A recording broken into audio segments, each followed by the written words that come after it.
కాకినాడ జిల్లా జగ్గంపేటలో mega parents day కార్యక్రమాలు సందడిగా జరిగాయి. ప్రభుత్వ పాఠశాలల్లో నాణ్యమైన విద్య అందించేందుకు ఉపాధ్యాయులు మరింత బాధ్యతగా వ్యవహరించాలని జగ్గంపేట ఎమ్మెల్యే టీటీడీ బోర్డు సభ్యులు జ్యోతుల నెహ్రూ స్పష్టం చేశారు. జగ్గంపేట ప్రభుత్వ హైస్కూల్ జూనియర్ కళాశాలలో జరిగిన ఈ కార్యక్రమానికి ముఖ్య అతిథిగా హాజరైన ఎమ్మెల్యే నెహ్రూ ఉపాధ్యాయులు తల్లిదండ్రులకు పాఠశాలల్లో అందుబాటులో ఉన్న సౌకర్యాలు, విద్యా ప్రమాణాలు సోషల్ మీడియా ద్వారా విస్తృతంగా తెలియజేయాలని సూచించారు. ప్రభుత్వం ఆశించిన స్థాయిలో మెగా పేరెంట్స్ డే నిర్వహణ జరగకపోవడంతో కొన్ని పాఠశాలల ఉపాధ్యాయులపై అసంతృప్తి వ్యక్తం చేసిన ఎమ్మెల్యే రియల్ ఎస్టేట్ వంటి ఇతర వృత్తులు చేయాలనుకునేవారు సెలవులు పెట్టి వెళ్లాలని హెచ్చరించారు. విద్యాశాఖ మంత్రి నారా లోకేష్ రాష్ట్ర విద్యా వ్యవస్థను బలోపేతం చేయడానికి వినూత్న చర్యలు తీసుకుంటున్నారని, వాటిలో భాగంగా పేరెంట్స్ డే సమావేశాలు నిర్వహిస్తున్నారని తెలిపారు.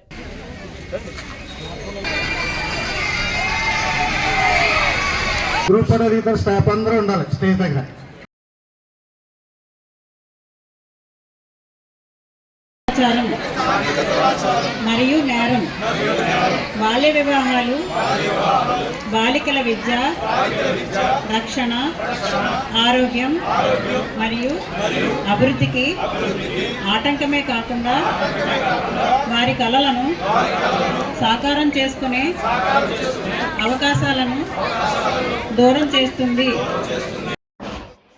మన మానవ వనరుల శాఖ మంత్రి లోకేష్ బాబు గారు నిర్వహించడం జరుగుతుంది అన్నదాన్ని మనం ముఖ్యంగా అవగాహన కల్పించుకోవాల్సినటువంటి అవసరం ఉంది.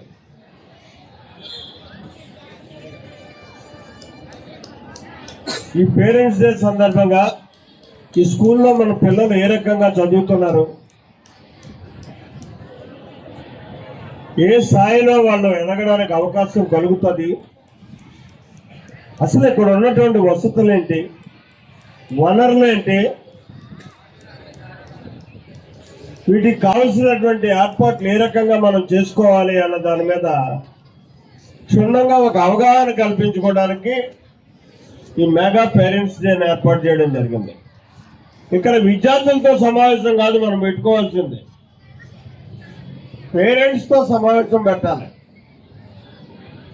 ఆ పేరెంట్స్తో సమావేశం పెట్టాలనుకున్నప్పుడు పేరెంట్స్ యొక్క ఆలోచనలు, అభిప్రాయాలు అన్నీ మనకి అవగాహన కలుగుతాయి.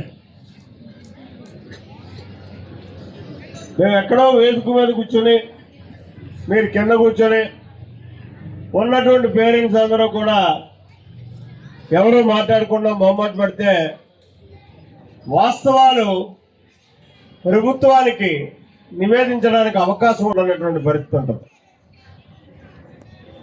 మమ్మల్ని చెప్పమంటే మేమంతా కూడా మీతో తప్పట్లు కొట్టించుకోవడం కోసం అన్నీ బాగున్నాయని చెప్తాం.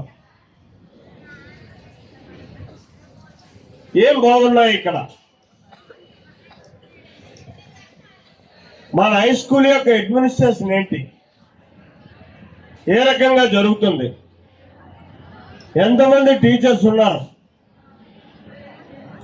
ఆయా ఉన్నటువంటి టీచర్స్లో ఎంతమంది విద్యార్థులకి చదువు చెప్పగలుగుతున్నారు. మీరు మా స్కూల్లో చదివించండి, మేము కూడా మీకు మంచి విద్యార్థులను తయారు చేసి మీ పిల్లలు మీకు అప్పచెప్తామని చెప్పేసి ఒక నమ్మకాన్ని, భరోసాని కల్పించాల్సినటువంటి బాధ్యత. ఇంటింటికి తిరిగితే వెళ్ళండి చాలా సంతోషం, కానీ ఇంటింటికి తిరగలేని టైం మనకి ఉండకపోవచ్చు. ఎందుకంటే బాధ్యత తక్కువ కాబట్టి వాళ్ళకైతే ఇంటింటికి తిరిగితేనే జీతాలు వస్తాయి, మీకు ఆ పరిస్థితి లేదు.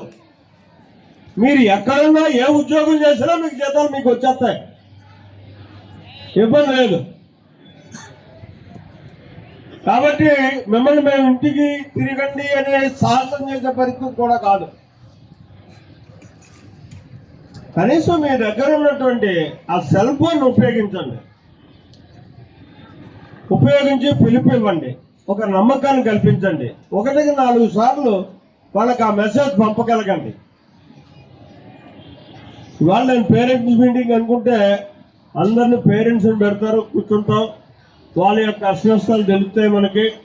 మీరు ఎందుకు ఈ స్కూల్లో చదివించున్నారు, ప్రైవేట్ స్కూల్లో ఎందుకు చదివించలేకపోతున్నారు, కారణం ఏంటి, ఆర్థికంగా ఇబ్బందా లేక మీకు మా మీద నమ్మకమా ఇవన్నీ ముచ్చడించవచ్చు అనుకున్నాం. ఆ అవకాశం లేకుండా ఒక పెద్ద టెంట్ వేసుకున్నాం. డబ్బులు అయితే ఖర్చు అయిపోయినాయి. లోకేష్ బాబు గారు ఈ మెగా పేరెంట్స్ డే అన్నది పెట్టింది పిల్లల్ని చప్పట్లు కొట్టించుకోవడానికి కాదు, పేరెంట్స్ యొక్క మనోభావాలను అర్థం చేసుకుని వారికి అనుగుణంగా పాఠశాలను తీర్చిదిద్దాలనేటటువంటి ఆలోచనతోటి ఈ కార్యక్రమాన్ని పెట్టడం జరిగింది. ముందు నిర్వాహకులు దాన్ని ఆలోచన అర్థం చేసుకుంటే చాలా బాగుంది. పేరెంట్స్ అంటే మమ అనిపించేద్దాం అనేటటువంటి కారణంతో వెళ్ళారు. నేనేమంటానంటే లెక్కలు నాకు రావో మీకు రావో నాకు అర్థం కావట్లే. 6th క్లాస్లో 143 మంది పిల్లలు ఉన్నారు మాకు. కరెక్టేనండి? 7th క్లాస్లో 180 మంది ఉన్నారు. 8th క్లాసులో 173 మంది ఉన్నారు. 9th క్లాసులో 186 మంది ఉన్నారు. 10th క్లాసులో 203 మంది ఉన్నారు. వెరసి 885 మంది. ఈ లెక్క కరెక్టే కదా సార్? యూడేస్లో ఉన్నది మనకి కరెక్టే కదా సార్? విద్యార్థులు డేటా అండి, మనకు ఆన్లైన్ డేటా సార్. మనకున్న కరెక్ట్ ఇది. ఆన్లైన్లో డేటా సార్. ఆన్లైన్లో డేటా యూడేస్ ఇదేం తీసేసేది కాదు, కాసేసేది కాదు సార్. పిల్లలు అందరూ రిజిస్టర్ సార్. కాదు, అది పరిస్థితి. ఇక్కడ ఇవాళ మనం పరిశీలన చేసుకోవాల్సింది నెంబర్ 1కి వచ్చారు. ఎంతమంది రెగ్యులర్గా పాఠశాలకి వస్తున్నారు, దాన్ని ఒక్కసారి మనం ఇవాళ చెప్పుకోవాలి. చెప్పుకుని పేరెంట్స్ దగ్గరగా ఉంటే ఆ పేరెంట్స్కి పిల్లలు ఎందుకు రావటం లేదు అన్నదాన్ని కూడా ఒక సబ్జెక్ట్ ఇక్కడ మాట్లాడుకోవడానికి అవకాశం ఉంటుందనే ఈ పేరెంట్స్ డేని పెట్టుకోవడం జరిగింది. ఇప్పుడు పిల్లలతో మనస్తత్వం ఎలా ఉంటుంది, ఇవన్నీ చిన్నప్పుడు మనం చేసినవే. ఏ కోటి కుమ్మచ్చులాడడానికో దేనికో పుస్తకం పలక అక్కడ పక్కన మారేసి చెట్లను పోయేవాళ్ళం. అదే పరిస్థితి ఇవాళ వీళ్ళకి నూతన విధానం. ప్రతి వాళ్ళకి సెల్ ఫోన్ దగ్గరలో ఉంటుంది. పక్క పోయి సంతో ఆడుకోవడానికి స్కూల్కి రాకుండా స్కూల్కి వెళ్ళినట్టు నటించే వాళ్ళు ఉంటారు. అది పేరెంట్స్ తెలాలి. ఇందాక హెచ్ఎం గారు చెప్పారు, మేము పేరెంట్స్తో కాంట్రాక్ట్ అవుతున్నాం అని చెప్పేసి. అసలు కాంట్రాక్ట్ అవ్వడానికి మీకు టైం ఎక్కడుంది? దాన్ని నన్ను ఎలా నమ్మంటారు? ఈ హై స్కూల్లో మీరు ఎన్నాళ్ళు ఉద్యోగం చేశారు? స్ట్రైట్గా నేను అడుగుతున్నాను మిమ్మల్ని, ఎంత టైం ఈ హై స్కూల్కి మీరు వెచ్చించారు? మీరు నిజంగా పూర్తి టైం పెట్టుంటే ఇప్పుడే 885 మంది మనకు పిల్లలుంటే పూర్తి టైం పెట్టి మీ అడ్మినిస్ట్రేషన్ని మీ తెలివితేటల్ని మీరు ఉపయోగించుంటే 100 కాదు 1500 మంది పిల్లలు ఇక్కడ మనకు ఉండేటటువంటి పరిస్థితి ఉండదు.